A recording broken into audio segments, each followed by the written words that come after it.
भारत सरकार में नीतीश कुमार जी के कोटे से मंत्री बने थे। तो लगातार पारस जी मीडिया में जाकर के इसका खंडन करते थे और चिराग जी के प्रति और बिहारी फर्स्ट प्रति कुछ ना कुछ निगेटिव। पारस जी ने एक प्रेस कॉन्फ्रेंस की थी और प्रेस वार्ता में एक प्रेस रिलीज किया था, एक नोट रिलीज किया था जिसमें उन्होंने बोला था कि मैं बिहारी फर्स्ट के साथ खड़ा। एक वक्त चिराग पासवान के सबसे करीबी माने जाने वाले सौरभ पांडे आजकल बिहार की राजनीति में एक बार फिर से ट्रेंड करने लगे हैं।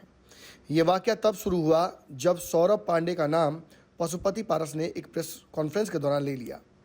इसके बाद अपने ऊपर लगे आरोपों पर सौरभ पांडे ने धड़ाधड़ कई खुलासे कर दिए, जिस दौरान उन्होंने चाचा पर भ्रष्टाचार के आरोप भी लगाए।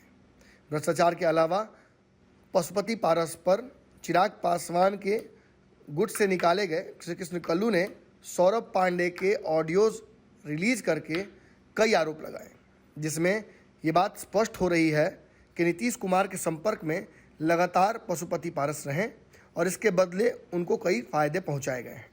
इसके अलावा उस ऑडियो में बहुत सारे छंद थे जिस पर सवाल खड़े होते हैं। इस पूरे वाक़े पर और ऑडियो रिलीज होने के बाद सौरभ पांडे भारत लाइव पर एक्सक्लूसिवली अपनी बात रख रहे हैं।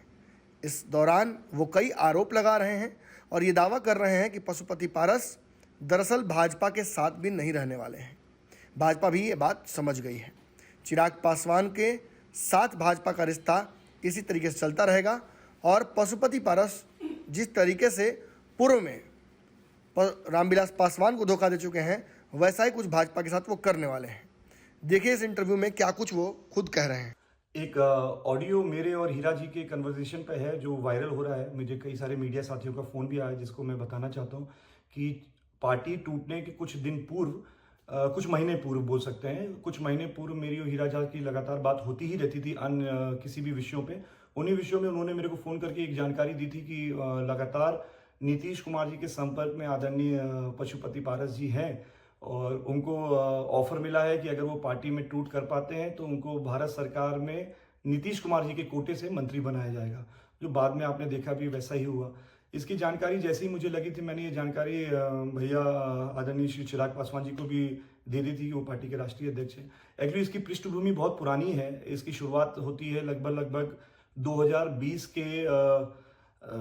से इसकी शुरुआत होती है। 2020 में हम लोग ने एक ड्राफ्ट बनाया था जिसका नाम था बिहारी फर्स्ट, जिसकी स्वीकृति आदरणीय रामविलास पासवान जी ने दी थी और उस पर हम उस दिशा में हम लोग काम कर रहे थे। तो जब हम लोग उस पर काम करते थे तो लगातार पारस जी मीडिया में जाकर के इसका खंडन करते थे और चिराग जी के प्रति और बिहारी फर्स्ट प्रति कुछ ना कुछ निगेटिव बोलते रहते, जिससे आदरणीय रामविलास पासवान जी बड़ी दुखी थे। तो मुझे याद है वो दिन कि उन्होंने पारस जी के प्रति मुझसे और घर में ये बात भी हुई थी कि पारस जी अगर ऐसे ही करते रहेंगे तो उनको पार्टी से निकाल देना चाहिए। उस समय आदरणीय चिराग पासवान जी की माता जी ने बोला था कि नहीं, ऐसा हम लोग को नहीं करना चाहिए, कोई भी बात है तो उनको आप समझा लीजिए या आगे हम लोग इस बात को टाल देंगे।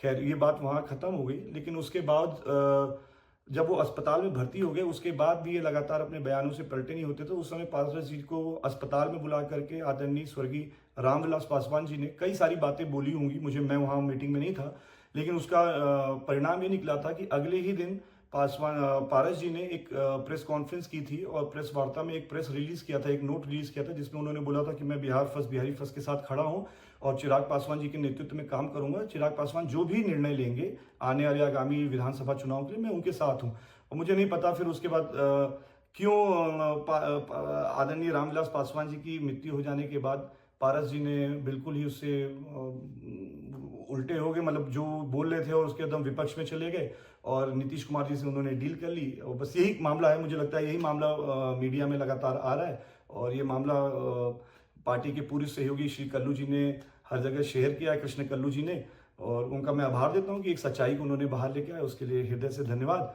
और नमस्कार। अगर ये वीडियो पसंद आई और वह बिहार के राजनीति और बिहारियत से सरोकार रखेनी तो सब्सक्राइब बटन दबा के चैनल के सब्सक्राइब कर ली। ओजे एगो घंटी बा, ओकरा बटन दबा देला से कुल सटीक और मारक खबर रुआ मुफ्त में मिल जाई। अगर रुआ पत्रकारिता के हमनी के नया प्रयोग में सहयोग कर चाहतानी तो ज्वाइन बटन दबा दी।